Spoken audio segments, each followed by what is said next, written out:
All right, in the blue right here. Yes, ma'am.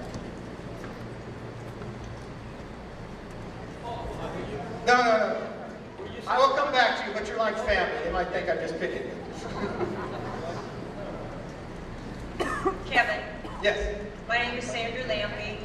Yes. You know me, you know my family. And I've done something that maybe most of the people in this room haven't done. And I'm not in Congress, but I have read every single page and studied every page of this bill. So, what was in it? I'm truly angry and I'm truly frightened of a government that would impose this kind of abomination on its people. This bill is fundamentally dishonest. It is not about health, and it's certainly not about competition. It is only about power. They want power over everyone to the point of having power over your life.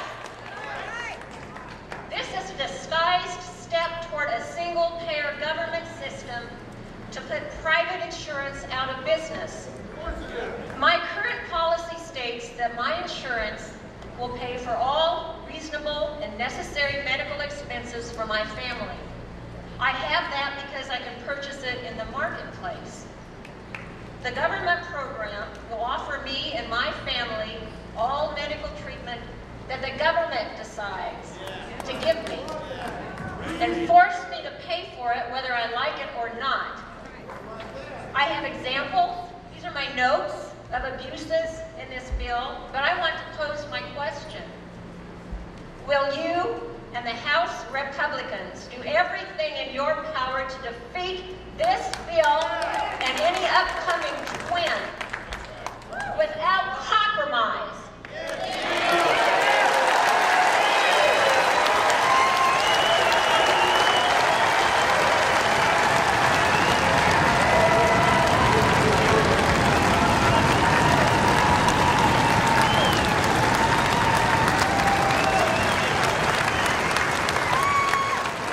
Let me ask you a question.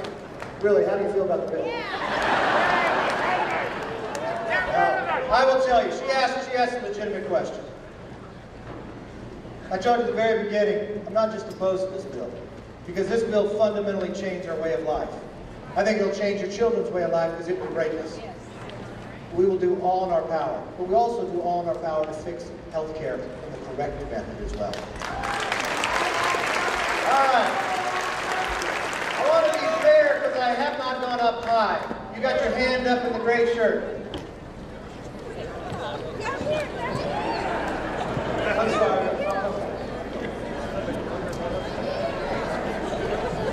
In the gray shirt. We'll get to you.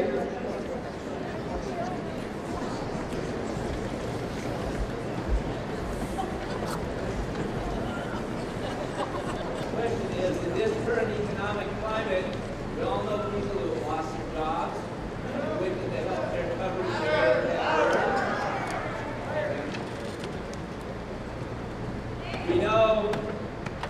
We know that they've lost their coverage because in losing their jobs, they can't afford the insurance that they get after losing their jobs, and maybe for pre-existing conditions, they are denied coverage by insurance corporations.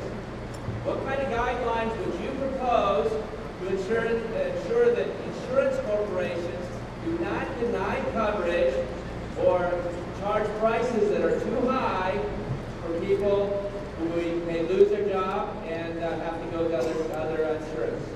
Thank you for the question.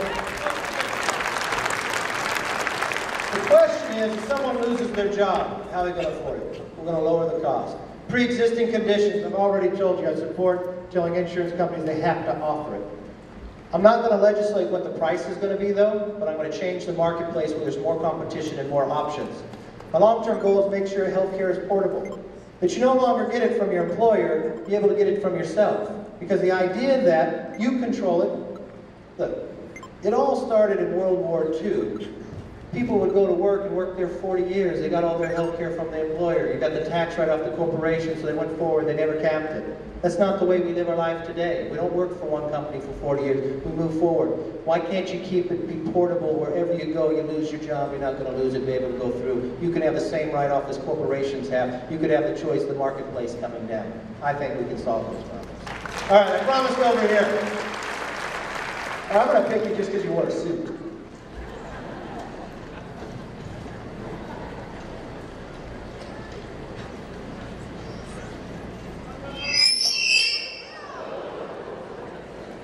Sorry about that. Let's hope we don't have a lot of that. There's been a lot of talk about the constitutionality of this bill, and you haven't refuted any of the claims.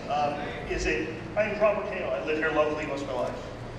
Is it your assertion that the Congress does not have the power constitutionally to pass laws to, and I quote, promote the general welfare?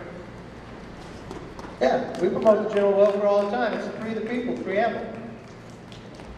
So you do refute that the Congress does have the power to pass such a bill, whether this bill is good or not? Excuse me?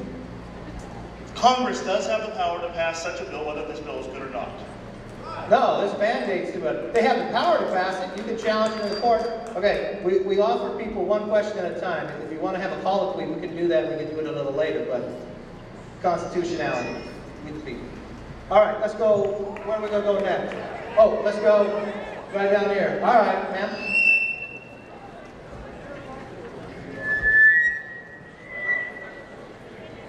I think it's the cameras when they go by. Hello, Congressman. My name is Brandy Morgan. I'm an advocate for the disabled community, and I am a working disabled person. I have first a comment. You mentioned the handouts that you've given out tonight. They are not accessible for the visually impaired. Okay. So, just a note. Very good point. I appreciate that. For the hearing impaired, just so everybody knows, we have right here as well. Okay. Well, secondly, my question for you. At our work, our insurance has risen 23% over 2 years. Not to mention, we've gone from $15 a co-pay to see the doctor to $20. So if you figure that in, depending on how much you see the doctor, it's up to 26 or more percent. So if the business owners or nonprofit in our case are no longer able to afford that, and we are not going to get paid more, so we can't afford outside care right now, even if those of us that are disabled were required with pre-existing conditions, a cancer patient, a blind person, etc., then what are we supposed to expect that the government is going to take away our safety net by not requiring that we have health care? Go back to it. I want to make sure I understand your question. Do you believe we're going to take away your safety net?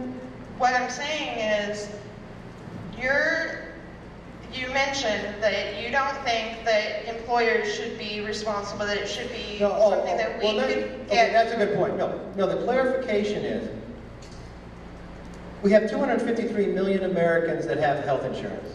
177 million of those get it from their employer. But what happens if you ever leave your employer, then you don't have your health insurance? We need to empower that people can have it portable, that you have your health insurance, you're able to go forward with it. I understand your point. However, what I'm saying is, if our employers aren't providing that, and we don't have a job, and we're not under 21 or over 65 under current law, then even if we do have a disability and you've made it to where our pre-existing condition is covered, how are we supposed to pay for that if it's not affordable? Your employer has a right to pay for your health insurance. There's nothing in this that mandates within, or what it says, based upon the amount of payroll you have, the employer can say they can no longer do it. I sat with a small business owner last night. He spends 16% on paying for health care for his employees. All right? He says, my name's on the door, I want to treat them right. But what's going to happen is there's going to be a surcharge in here that's mainly going to hit small businesses. Most small businesses run as an S corporation, so they take the money, put it back in, they're going to be hit with the surtax. He says, I can't afford that because of the margin. So what he's going to do in the process, if this goes through, take the health care from here and put them into the public plan because you only pay 8%. What I'm proposing, employers still pay it. But what about an individual if you lose your job? Take away the pre-existing condition so you can still get it. But what about if you're lower income, you're that 10 million? I say let's advance you a tax credit where you could go into the marketplace, have a choice, and be able to have it so you can maintain it.